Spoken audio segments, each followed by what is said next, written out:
Salut tout le monde, aujourd'hui on se lance dans un décryptage vraiment essentiel et pour être honnête, souvent un peu négligé quand on parle de sécurité automobile infantile. On pense toujours à acheter le meilleur siège auto, n'est-ce pas? Mais une fois sur la route, comment on fait pour garder un œil sur les petits sans mettre la vie de tout l'habitacle en danger? Eh bien c'est exactement ce qu'on va voir ensemble. C'est parti pour une exploration qui va totalement changer notre façon d'aborder les trajets en famille. Alors, pour démarrer, posons-nous une question qui fait un peu froid dans le dos. Quand on est au volant et qu'on jette un coup d'œil derrière soi pour vérifier que le bébé va bien, la voiture, elle, continue d'avancer. La vraie question, c'est sur quelle distance on roule complètement à l'aveugle en juste 2 petites secondes.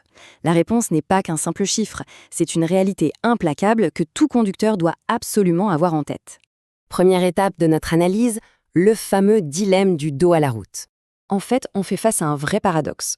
D'un côté, il y a la sécurité de l'enfant en cas de choc et de l'autre, la visibilité du conducteur.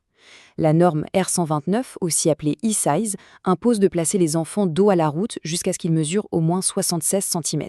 Et honnêtement, tous les experts s'accordent à dire qu'il faut garder cette position le plus longtemps possible, idéalement jusqu'à 4 ans. C'est hyper sécuritaire pour eux, mais pour la personne au volant, ça crée un angle mort total. Impossible de savoir si bébé dort, s'il pleure ou s'il a un souci. Depuis l'avant, c'est le mystère complet. Et c'est là que les mathématiques nous rattrapent. Si on roule tranquillement en ville à 50 km/h et qu'on se retourne juste 2 secondes parce que le bébé pleure, eh bien, la voiture parcourt 28 mètres sans que personne ne regarde la route. 28 mètres, c'est plus long qu'un terrain de tennis entier. D'un coup, se retourner devient un geste extrêmement risqué. Ce qui nous amène à notre deuxième point. Comment bien choisir son rétroviseur pour baby? La vraie solution pour régler ce dilemme, c'est bien sûr d'utiliser un rétroviseur dédié. Et attention, on ne parle pas d'un simple petit gadget esthétique, c'est un véritable équipement de sécurité. Mais comment s'y retrouver parmi tous les modèles? En gros, on a 3 grandes familles. D'abord, le miroir plat, souvent autour de 8 à 15 euros.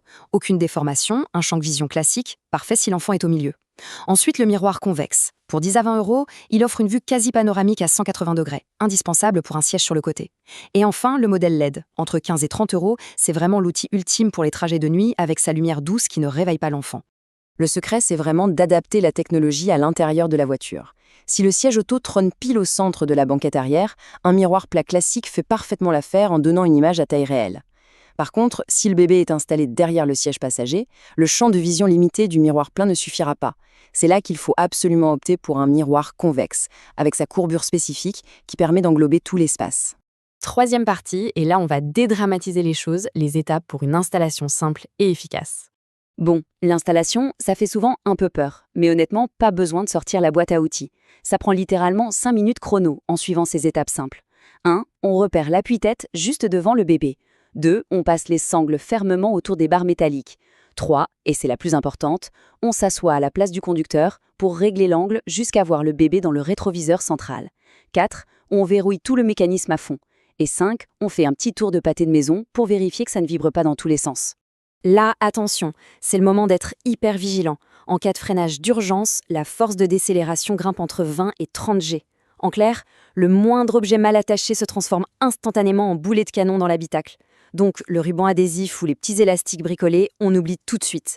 Il faut impérativement des sangles solides avec de vraies boucles de sécurité pour que le miroir reste bien à sa place, peu importe la violence du freinage.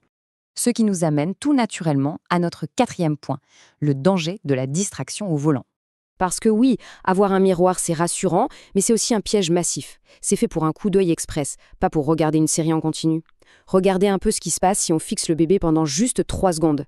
À 50 km/h, la voiture avance de 42 mètres à l'aveugle. Sur une route à 80, on passe à 67 mètres, et sur l'autoroute à 130 km/h, on est à 108 mètres parcourus sans jamais regarder le goudron.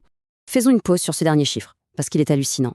108 mètres, c'est littéralement la longueur d'un terrain de football. Imaginez-vous traverser tout un stade de foot en voiture, les yeux fermés. C'est exactement ce qu'on fait quand on s'attarde un tout petit peu trop sur le reflet du bébé à haute vitesse. Donc la règle d'or qu'on tire de notre documentation, c'est celle-ci. Le miroir donne une information, point final. Si le bébé pleure à chaudes larmes et a besoin d'être rassuré, on n'essaye pas de faire des acrobaties depuis le siège avant. On clignote, on cherche une zone sécurisée et on se gare. Essayer d'interagir tout en conduisant, c'est le meilleur moyen de provoquer une catastrophe. Allez, dernière ligne droite, notre 5e et dernier point, les erreurs classiques à éviter. Parce qu'avec les meilleures intentions du monde, on peut vite faire des bêtises qui annulent tous les bénéfices du système.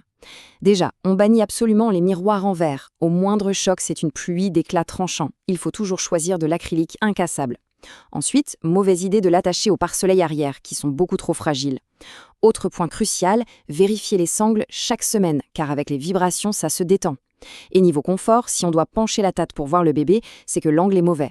Enfin, la fausse bonne idée par excellence, accrocher des petits peluches sur le miroir. Ça bloque la vue et ça devient des projectiles super dangereux en cas d'accident. Et voilà qui boucle notre décryptage d'aujourd'hui. En résumé, un bon rétroviseur en acrylique fermement attaché, c'est un véritable game changer pour rouler l'esprit tranquille avec un bébé dos à la route. Mais gardons toujours cette petite voix dans un coin de la tête au moment de tourner les yeux vers ce miroir.